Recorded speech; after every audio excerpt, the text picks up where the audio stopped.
Welcome back to Meet the Press Now. As we mentioned earlier, Election Day, just 2 weeks from today, could be a critical inflection point in the ongoing shutdown fight as voters make their voices heard about the issues that matter most to them, including in Virginia, which is holding statewide elections. It's also, of course, really at the center of the shutdown. Nearly 150,000 civilian federal workers live in the Commonwealth. And joining me now is Virginia Democratic Congressman James Walkinshaw, who has a district right there with an estimated 52,000 federal employees. That's approximately 12% of its workforce. I think you have the fifth most federal employees of any district in the country. So this is certainly personal to so many of your constituents. Congressman, I appreciate your being here. I want to ask you out of the gates right now about the effect that this shutdown is having on the people that live in your community, those federal workers.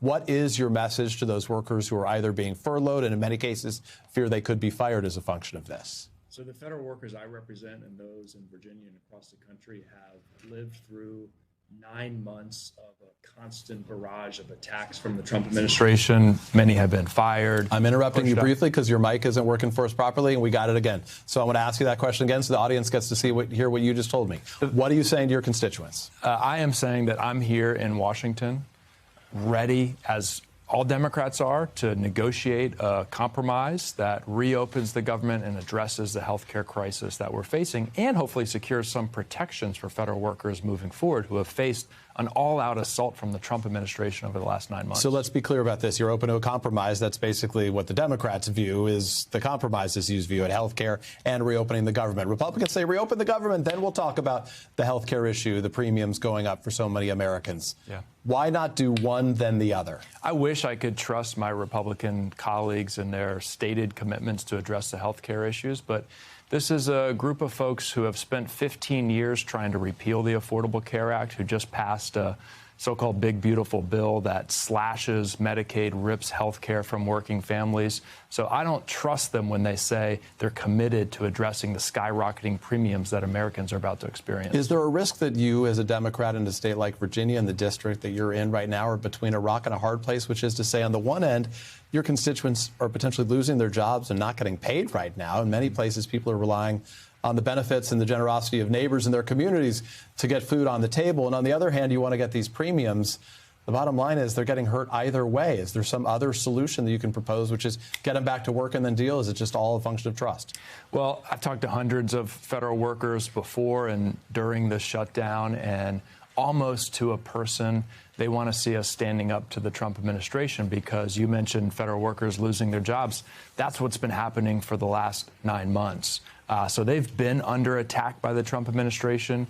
The federal job cuts would continue with or without the shutdown, and I'm hopeful to secure some protections against those in the compromise that ultimately has to happen here. So where do you get protections to deal with a president who just yesterday said he pledged to cut Democrat programs that he doesn't like? He said they've given us this opportunity right now. What is the recourse? What can you do? You're a majority party right now to push back on the president. Well, one, we can point out that the programs he's cutting are not Democrat programs, and it's not punishing me. He's punishing the American people who benefit from these programs that, yes, my constituents as federal workers help to deliver.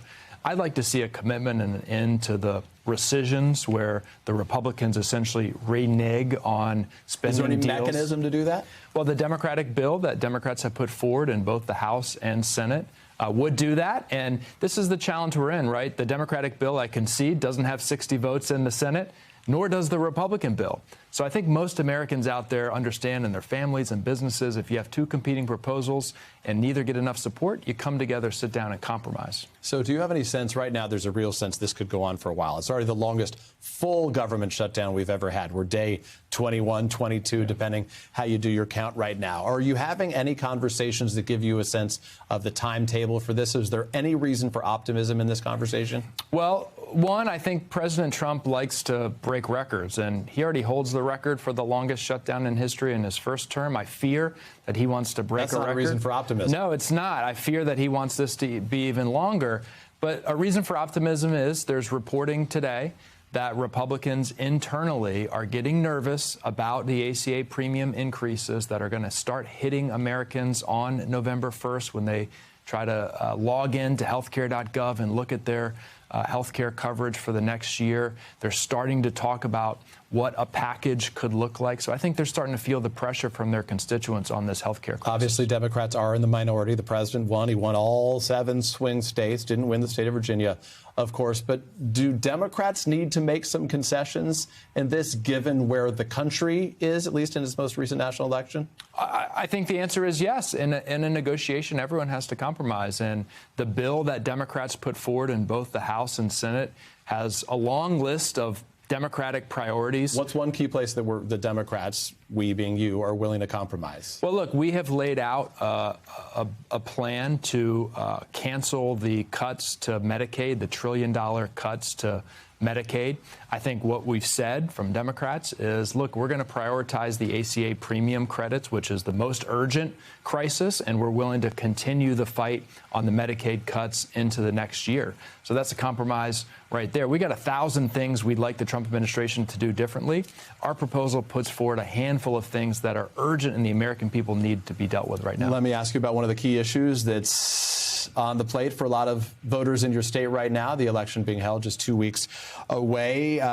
This is specifically about the controversy that surrounds the Virginia Attorney General candidate. This is a man by the name of Jay Jones. There were some texts that were recently unearthed where he said some violent, vitriolic things about then Virginia House Speaker, a Republican named Todd Gilbert, said he should be shot at the time. In her debate, Abigail Spanberger, who, of course, is running for governor as a Democrat in the state, condemned his comments but stopped short of calling him to drop out. Do you believe that Jay Jones should drop out because of the language he used? No, I don't.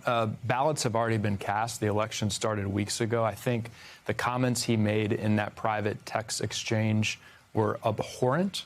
For me, I'm always looking, can folks apologize, acknowledge the harm that they've done, and grow as people and as leaders? I think he's on that path, and the voters will make a determination on November 4th. Is it harder to condemn Republicans who may say things that are vitriolic and hate-filled if you're condemning it but not telling him that he should step aside? No, I don't think it is. I think there's a distinction between a private text exchange years ago and what we've seen. We just saw this week Democratic leader Hakeem Jeffries faced a death threat, and thankfully law enforcement apprehended that individual. That individual was pardoned by Donald J. Trump after he participated in the violent insurrection at the Capitol on January 6, 2021. That's real violence. Congressman, how much do the Democrats need to win to send a message to President Trump in the state of Virginia? Well, Virginia is a narrowly divided state. Virginia is not a state where anybody's going to win by 10-plus points. So, I think we're on track. Abigail Spanberger is a very strong candidate to be in the high single digits on November 4th, but we're not taking anything for granted. We'll watch. Congressman, nice to see you. Appreciate you making time to speak to us right here. We thank you for watching, and remember, stay updated on breaking news and top stories on the NBC News app or watch live on our YouTube channel.